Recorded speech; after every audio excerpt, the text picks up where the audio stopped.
The power of attorney. My sister said it like it was a favor. Relax, Dana told me. Mom signed the power of attorney. I'm handling everything now. I was standing in the produce aisle of a grocery store in Columbus, Ohio, holding a bag of Honeycrisp apples while my brain tried to catch up. The fluorescent lights hummed, carts rattled past. Someone's toddler screamed like the world was ending, and my sister, my younger sister, the one who always had a plan and always needed applause for it, had just informed me that our mother's life was officially in her hands. Mom signed what? I asked. The POA, Dana said, like we were discussing a parking permit. Medical and financial, it's standard. You're welcome. My grip tightened around the apples. Why didn't anyone tell me? I asked. You were busy, she said, voice dripping with quotation marks.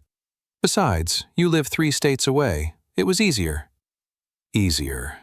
That word landed like a rock in my stomach. I'm Tom Mercer, 57, an operations director who spent 3 decades making broken systems behave. I'm the guy who can walk into a warehouse, glance at a process, and tell you where money is leaking. I don't do drama, and I don't do surprises. I believe in forms, confirmations, and backups. My mother, Elaine Mercer, was 78 and stubborn enough to survive a tornado. She'd lived in the same ranch house outside Dayton for 40 years. She balanced her checkbook with a pencil until last spring, when her hands started shaking and her short-term memory started getting patchy. Nothing dramatic, nothing like the movies, just little slips that made her angry at herself. That's when Dana started showing up to help. Dana called it helping, I called it hovering. Put Mom on the phone, I said. Dana sighed theatrically. She's resting. Put her on, I repeated. A pause, then a softer voice, distant. Tommy? My mother said, sounding groggy, like she'd been woken up from a nap she didn't know she was taking. Relief hit me, then tightened into suspicion. Hi, Mom, I said. Dana says you signed power of attorney. Oh, Mom said. That paper. Yes, it's just so Dana can help me with the bank and doctors. My memory is not what it used to be. My chest tightened. Did anyone explain what it means? I asked. Dana's voice cut in, too bright. Tom, don't scare her. I'm not scaring her, I said. I'm making sure she understood. Mom's voice wavered. Dana said it was for bills, she murmured. So I don't have to worry. I'm tired of worrying. That sentence, tired of worrying, was what Dana always hunted. The moment a person wanted relief more than control. Okay, I said softly. Mom, I love you. I'm going to call you later. Dana jumped back in. See? All good. I'll send you the paperwork so you can stop spiraling. The line clicked. I stood there in the grocery store while people brushed past me with their normal lives, and a cold certainty formed in my chest. If Dana had something that powerful, she got it for a reason. Dana and I weren't close. We were polite. We did Christmas. We did birthday texts. We did, how's work, and tell the kids I said hi. We did not do trust. Growing up, Dana was the kid who could cry on command. She could tilt her head and make adults feel guilty for questioning her. If she broke a lamp, somehow you ended up apologizing for leaving it where she could reach it. Our dad used to say, half joking, Dana could sell sunshine to the sun. After Dad died, Dana got worse, not better. She learned that grief is leverage if you're willing to use it. She used it on Mom. She used it on me. And now she had a legal document that turned Mom's bank into a locked room and Dana into the only person with the key. On the drive home, I called Mom's bank. After 2 menu loops and a security verification that felt like an interrogation, the representative put me on hold. Tinny jazz played for 3 minutes before she returned. Miss Mercer, she said carefully. I'm sorry, but we can't discuss your mother's account with you unless you're listed as an authorized party. I'm her son, I said. I understand, she said, voice practiced. But we have a power of attorney on file. It designates Dana Mercer as the authorized agent. My hands clenched around the steering wheel. Only Dana? I asked. Yes, she said. Has there been unusual activity? I asked, immediately regretting how desperate I sounded. Sir, she said, I can't discuss details. I took a breath and forced my voice to flatten into process. Can you tell me if the account balance has changed significantly in the last 60 days? Another pause. I'm sorry. I hung up and kept driving, the highway lines sliding under my car like a conveyor belt. That night I called Dana. Email me the documents, I said. I told you I would, she replied. Why are you acting like I'm stealing her kidney? Because you didn't tell me, I said. And because you don't do things quietly unless you benefit. Dana laughed. You're paranoid. I'm thorough, I said. Send the documents.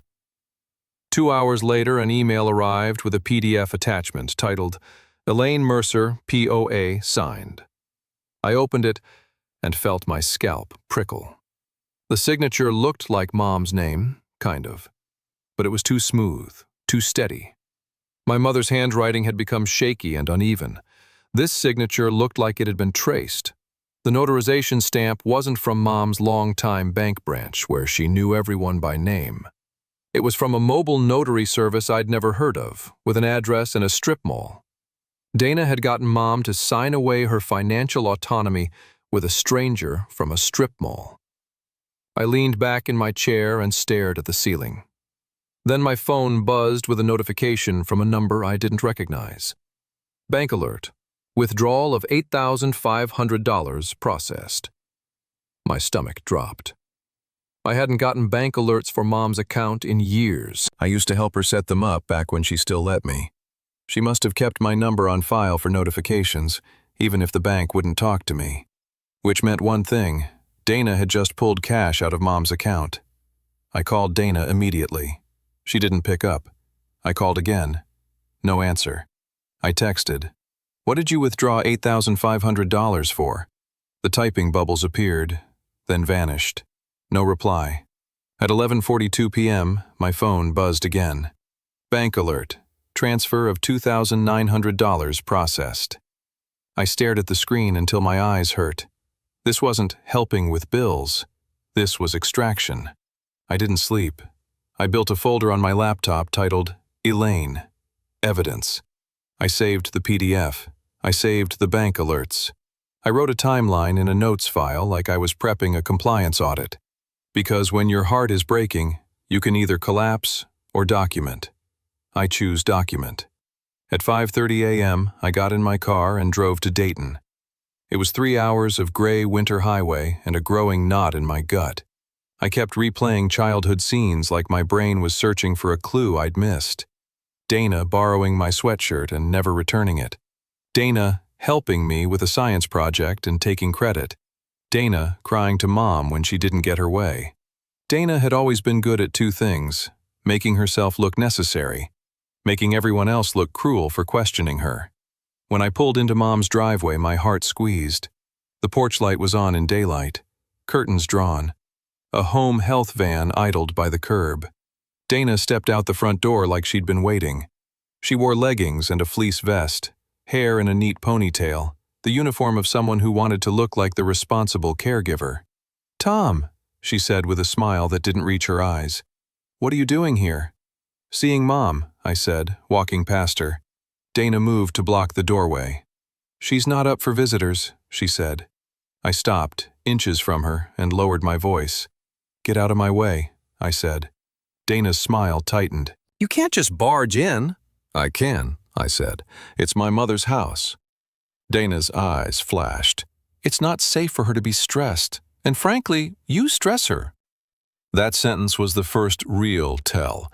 Not concern, but control. I stepped sideways and walked into the house. The air smelled like menthol and microwaved soup. The living room looked the same as always. Family photos, crocheted throw blankets, the old recliner Dad had bought before he died. But there were new things, too.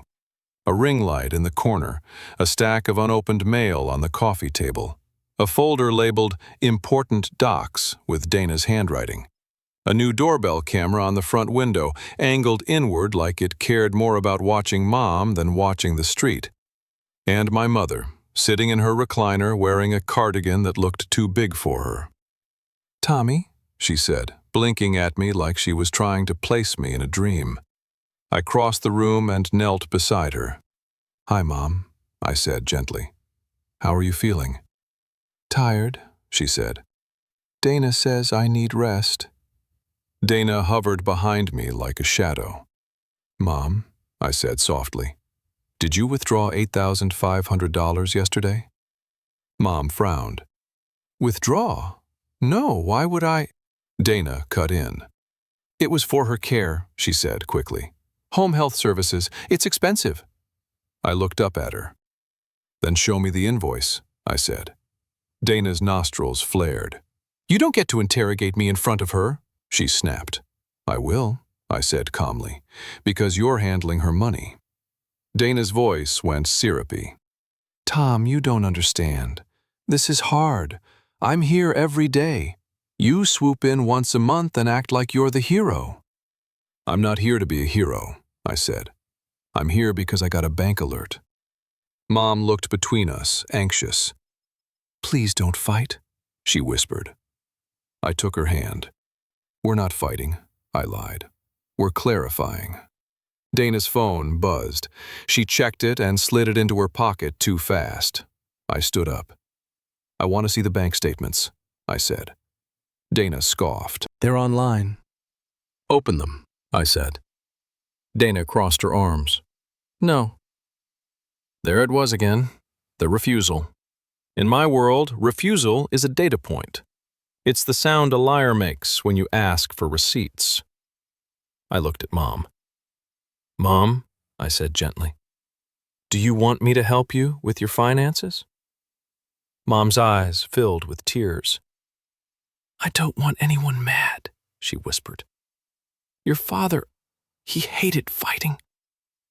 Dana leaned in behind me. "See?" she murmured. "You upset her." I turned to Dana. "Power of attorney means you have a duty to act in her best interest," I said quietly. "A legal duty." Dana rolled her eyes. "Oh my God, Tom, you read one article and suddenly you're a lawyer."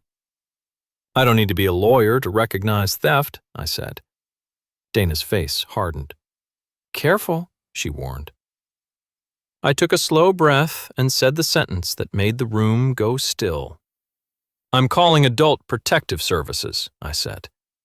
Mom's eyes widened. Dana's mouth dropped open, then snapped shut. "You wouldn't," Dana said, voice low. "I will," I said. "Today." Dana's face twisted, then softened into something almost pleading. "Tom," she said, "don't do this. Don't humiliate Mom. Don't make her a case." Dana wasn't afraid for Mom. Dana was afraid of oversight. I stepped into the kitchen and dialed APS. I explained the situation in clear bullet points. Elderly parent, power of attorney held by sibling, large cash withdrawals, refusal to show records, unopened mail, isolation tactics. They took my report. They told me an investigator would follow up. When I hung up, Dana was in the doorway, eyes blazing. "You just declared war on your own family," she said. "No," I said. "You did when you took her money." Dana laughed sharply. "You don't even know what you're talking about." "Then show me," I said. "Show me the receipts." Dana grabbed the folder labeled Important Docs and slammed it on the dining room table. "Fine," she snapped. "Here, look, satisfy yourself." I flipped through. There was the POA, yes. The few medical notes, yes. A care contract, yes. An in-home aide twice a week. I did the math with my eyes like I was born doing it. The contract totaled $1,900 a month, not $8,500. "Where's the rest?" I asked. Dana's jaw trembled. "There are other expenses," she snapped. "Show them." Dana shoved a paper at me, An invoice from Midwest Mobility Solutions. Stairlift deposit, $6,600. My mother's house was a one-story ranch. No stairs. I stared at Dana, then at the paper. You bought a stairlift for a house with no stairs? Mom's voice drifted from the recliner, confused. A stairlift? She murmured. We don't have stairs. Dana's eyes flickered. It's for when we move you, she blurted. Move. My blood went cold. Move her where? I asked. Dana lifted her chin. Assisted living? It's safer. My mother's face tightened. I told you I didn't want that, she whispered. Dana's smile was tight. Mom, you don't know what you need. That was the real Dana, not helping, deciding. I looked at the unopened mail on the coffee table. The pile was thick, bank envelopes, insurance notices, utility statements. A person doesn't ignore mail when they're managing money honestly. They hide it when the paper can testify. I walked over, picked up a bank envelope, and opened it. Dana lunged. Don't touch her mail. I held up the letter and read the first line. Final notice, home equity line of credit, past due. My stomach dropped. My mother's house was paid off. Dad had made sure of it before he died. There was no mortgage. Unless Dana had used the house as collateral. I flipped to the next page and felt my vision sharpen like a lens. HELOC balance, $64,000. Monthly payment, delinquent. Risk, default. I turned slowly and looked at Dana. You borrowed against Mom's house, I said, voice quiet and deadly. Dana's eyes flashed. It's a smart financial tool, she snapped too fast. My mother's hands started shaking. What does that mean? She asked. It means, I said gently, walking back to her, that someone took a loan using your house as security. Mom's face went pale. No, she whispered. I didn't. Dana stepped toward her with her palms up, performing calm. Mom, it's okay, she said. You don't have to worry. I handled it. Mom whispered, voice breaking. Your father, he worked so hard to... I felt rage hit my throat like acid. Dana had not only taken cash, she had used Mom's home, the one thing Dad had left to keep her safe, as collateral. I turned to Dana. Get out, I said. Dana blinked. Excuse me? Get out of this house, I repeated. Now. Dana laughed. You can't kick me out. I live here. You don't? Mom whispered suddenly, trembling but firm. This is my house.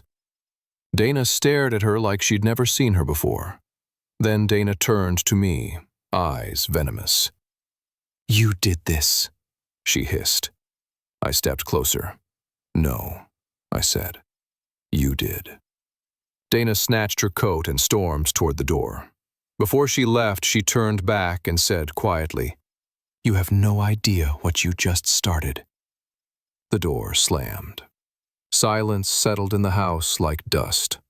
My mother's breathing was shallow, panicked. I sat beside her and held her hands until her shaking slowed. Mom, I said softly, we're going to fix this. She stared at the floor. I trusted her, she whispered. She's my daughter. I know, I said. But inside I thought, being someone's daughter doesn't stop someone from being dangerous. That afternoon I drove Mom to her bank in person. Dana was the authorized agent. The staff looked nervous when I arrived with Mom because Dana had clearly labeled me difficult in advance. But the moment Mom spoke, shaky, embarrassed, but clear, their tone changed. I want to revoke the power of attorney, Mom said. The banker hesitated. Mrs. Mercer, we will need to ensure you're making this decision freely. No one is forcing me, Mom said. I'm forcing myself. I should have asked questions. They brought in a supervisor. In a small office with framed certificates and a bowl of mints, they pulled up the account history and spoke in careful terms. 3 large cash withdrawals. Multiple transfers to an account labeled D. Mercer Consult. Payments to Midwest Mobility Solutions. And the HELOC approved with an electronic signature that looked suspiciously like the smooth, traced signature on the POA. My mother covered her mouth and sobbed quietly. I didn't cry. I wrote everything down, because if I didn't write it down, Dana would rewrite it later. The bank froze the account and filed an internal report. Then the supervisor looked at my mother and said, "Mrs. Mercer, we recommend you file a police report. This may be financial exploitation." Mom shook her head, devastated. "Not my daughter," she whispered. I leaned in. "Mom," I said gently, "it doesn't change what she did. It just changes whether she keeps doing it." Mom looked at me for a long time. Then she nodded once, like someone consenting to a surgery she didn't want but needed. We drove to the police station and filed a report. A young officer treated Mom with respect. He asked me for documents. I gave him copies. When he saw the HELOC letter, his jaw tightened.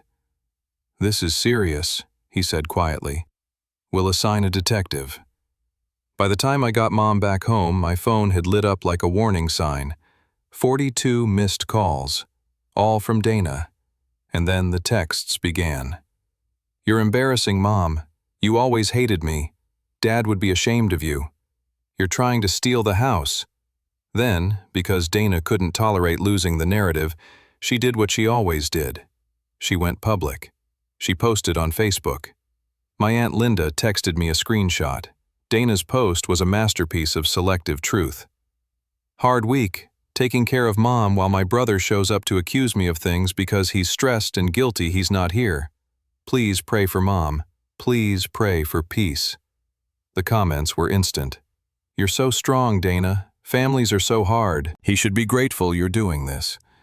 Dana wasn't just stealing money. She was buying sympathy. I didn't respond publicly. I saved the screenshot in my Elaine evidence folder. Then I did something Dana couldn't stand. I stayed calm. That night, I sat at Mom's kitchen table and called the county recorder's office website, searching property records for her address. I expected to find the HELOC. I found it. But I also found something else. A filing from 2 months ago. Quitclaim deed, prepared, not recorded. Prepared, not recorded. Yet. I stared at the screen. Dana had drafted paperwork to move Mom's house out of Mom's name. A quitclaim deed is the paper version of a handshake in a dark alley. It's fast, it's ugly. It's how you steal a house without a moving truck. I didn't stop at the property record.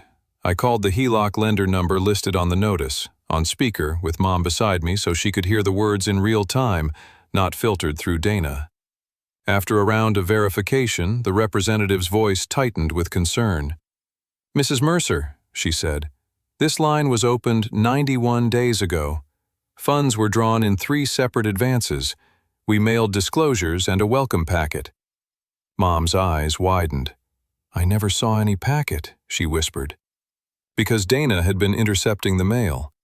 "What address are the statements going to?" I asked. "Our records show the property address," the representative said, then paused. "But the mailing preference was changed to electronic delivery. The email on file is..." She read it out. It wasn't Mom's. It was Dana's. I watched my mother's face collapse. Not anger, confusion, then betrayal, as if she'd just realized the locks on her house had been changed while she slept. Before I ended the call, I asked the one question Dana hoped no one would ask. "Is there any pending request to change ownership or add an authorized signer?" I said. The representative hesitated. "There was an inquiry last week about payoff and transfer options," she said carefully. "We did not proceed because the account is now flagged." Inquiry about transfer options. Dana had been shopping for the next step. Later that night, Mom's neighbor, Mrs. Klein, a retired nurse with a memory like a steel trap, knocked softly on the back door. She'd heard Dana's earlier shouting and wanted to check on Elaine. When I told her about the POA, Mrs. Klein's eyes narrowed. "Dana?" she said. Honey, I didn't want to interfere, but I saw a moving truck last month. Dana loaded boxes from Elaine's garage into a van at midnight. Boxes of what? I asked. Files, Mrs. Klein said. Banker's boxes, the kind you keep tax records in. I wrote that down too, because thieves don't just steal money. They steal paperwork first. Then I installed my own camera in Mom's living room, not pointed at her, but at the front door and the table where papers got signed. Not because I wanted to spy, because I wanted proof. The next morning, Adult Protective Services arrived. An investigator named Marisol sat at Mom's table with a notebook and a calm face. She asked Mom how Dana had presented the POA. She asked if Mom felt pressured. She asked if Dana controlled mail, phone calls, transportation. Mom's answers were quiet, ashamed. I thought she was helping, Mom whispered. She said Tom was too busy. She said I shouldn't bother him. Marisol nodded, writing. Isolation is a common tactic, she said gently.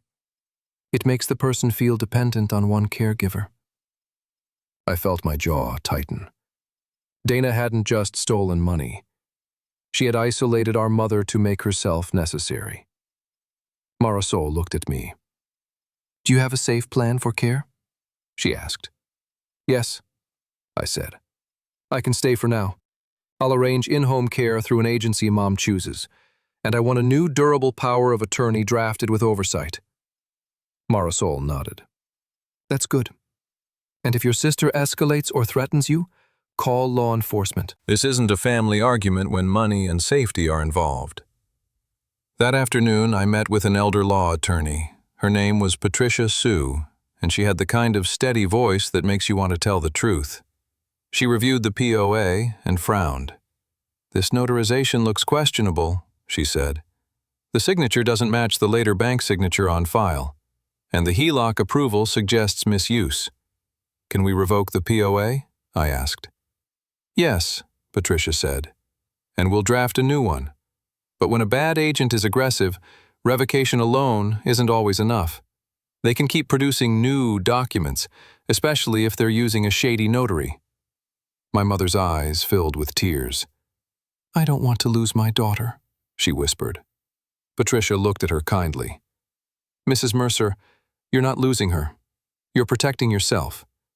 If your daughter wants a relationship, she can have one without money involved. Mom swallowed hard. Before I left Patricia's office, I asked about the quitclaim deed record. Patricia's expression sharpened.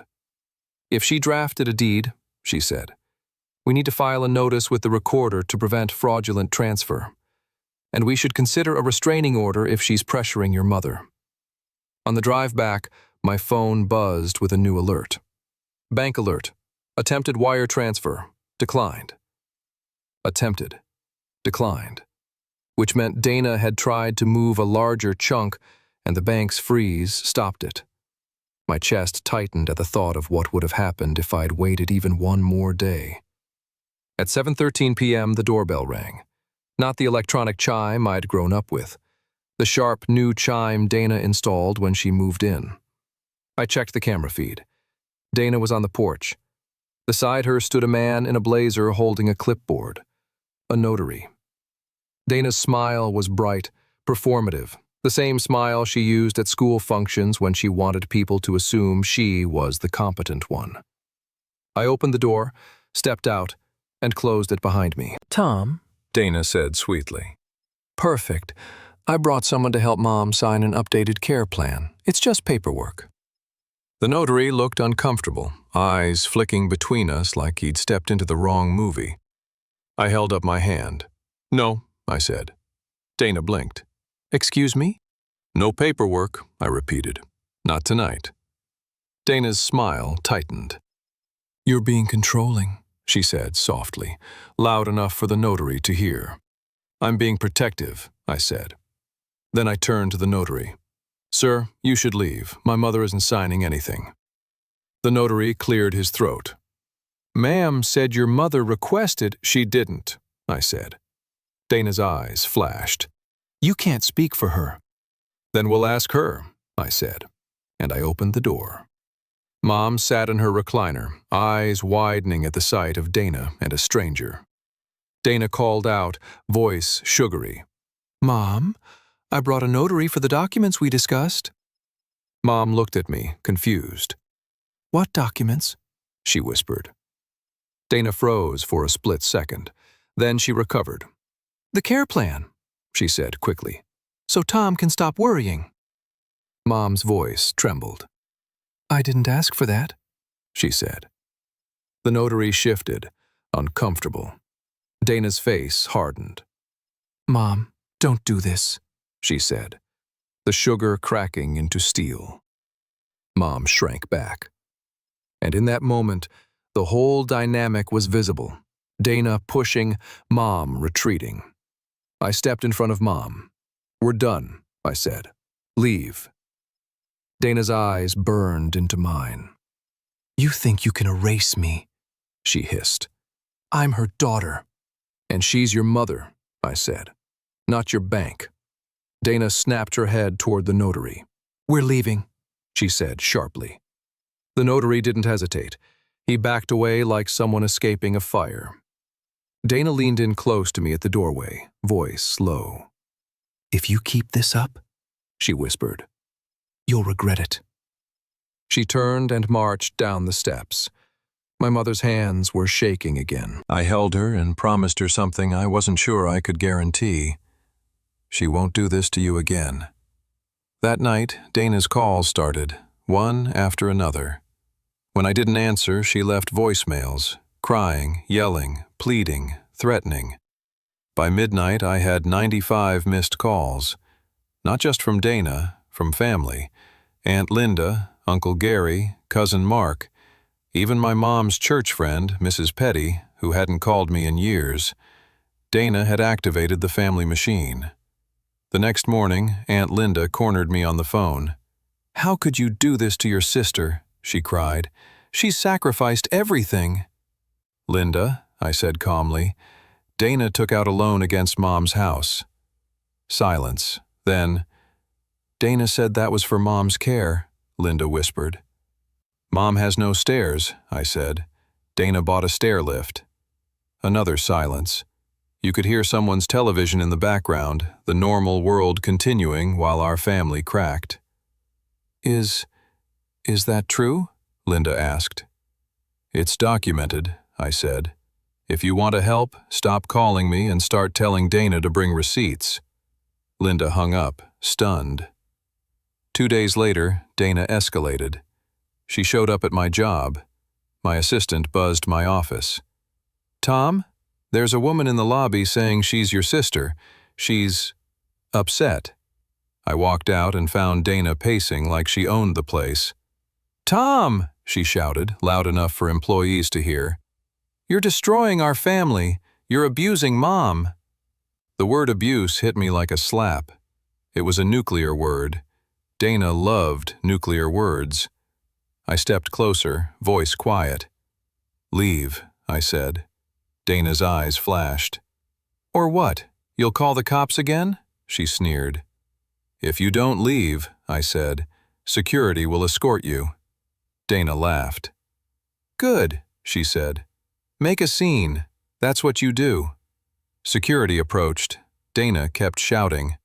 I didn't engage. I didn't argue. I took out my phone and recorded.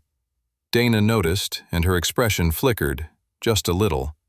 Then she shifted tactics. She dropped her voice and leaned close, smiling like we were sharing a joke.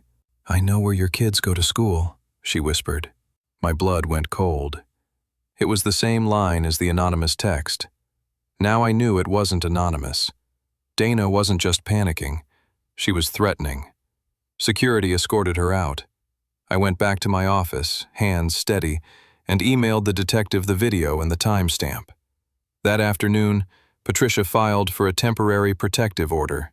Not because I wanted revenge, because I wanted a line on paper that said, "If Dana crosses it again, she pays." Then Dana did the boldest thing yet. She came back to Mom's house with her boyfriend Vince and a new power of attorney. She didn't knock. She used a spare key. Mom sat in her recliner, eyes widening. Dana's voice was soft, syrupy, a performance. "Mom, I'm here to fix this.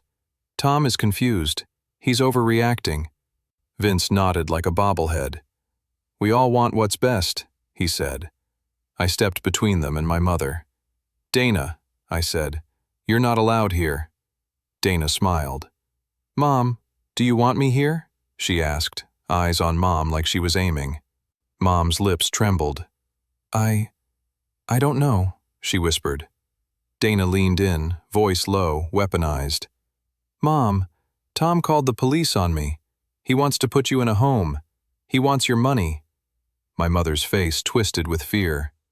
I pulled out my phone and played a short recording from the bank supervisor explaining the HELOC and the withdrawals, and then Mom's own voice saying, "I want Dana removed." Mom listened, tears sliding down her cheeks. Dana's mask cracked. Vince's eyes flicked to Dana, panic flashing. Mom looked at Dana, devastated. "Why?" she whispered. Dana's face tightened, then snapped into rage. "Because you don't understand how expensive life is," she shouted. "Because I've been drowning while Tom plays hero from a distance." "You borrowed against Mom's house," I said, voice shaking. "You put her home at risk." Dana's eyes flashed. "It was going to be fine," she hissed. "We were going to refinance. We were going to—" "We?" I repeated, glancing at Vince. Vince lifted his hands. "Don't look at me, man," he said quickly. "Dana told me it was her money." Dana whirled on him. "Shut up," she snapped. There it was, the crack in their partnership. I handed Dana the temporary protective notice. "You've been served," I said. Dana stared at it, then at Mom. Mom's voice trembled, but it was clear. "Leave," she said. "Please." Dana laughed, cold and bitter. "You want paperwork?" she said. "I can play paperwork." Vince returned from their car with a manila folder.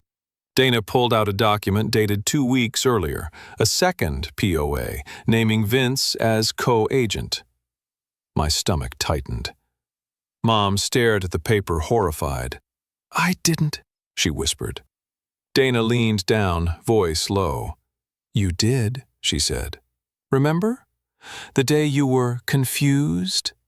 I helped you." I felt my skin crawl. Dana had gotten a second POA while we were already in crisis. She was trying to out-paperwork us. I looked at Dana and felt something click into place. This wasn't a mistake. This was a strategy. So I stopped treating it like a family problem and started treating it like an attack on a vulnerable person. The next morning, Patricia filed an emergency petition for conservatorship, temporary and limited to finances, because Dana's behavior proved that a simple POA revocation wasn't enough. Court oversight stops the paper war. At the hearing, Dana arrived in a blazer and pearls, looking like a grieving saint. She cried. She said I was controlling. She said I wanted Mom's house. She said she was the only one who cared. The judge listened without reacting. Then Patricia presented the bank records, cash withdrawals, transfers to Dana, the HELOC, the fake stairlift invoice, the quitclaim deed preparation record. Dana's tears stopped working. When the judge asked Mom gently if she felt pressured, Mom's voice shook but held. "I trusted my daughter," Mom said. "And she used it." Dana's face went pale. The judge granted temporary conservatorship under supervision. Dana was ordered to surrender keys, stop contacting Mom about finances, and cease representing herself as Mom's agent. Outside the courthouse, Dana hissed at me. "You're dead to me." I looked at her and felt grief more than anger. "You did that," I said quietly. The cleanup was brutal. We negotiated with the bank to freeze the HELOC and investigate the signature. We redirected Mom's mail. We changed Mom's phone number. We hired a caregiver agency, one Mom chose, not Dana. We filed identity theft reports because Dana had applied for a store credit card using Mom's information. and slowly the house began to feel like Mom's again. Then came the final twist, the one that made my hands go cold. Detective Riley called me on a Thursday evening. "Mr. Mercer," he said, "we arrested Vince."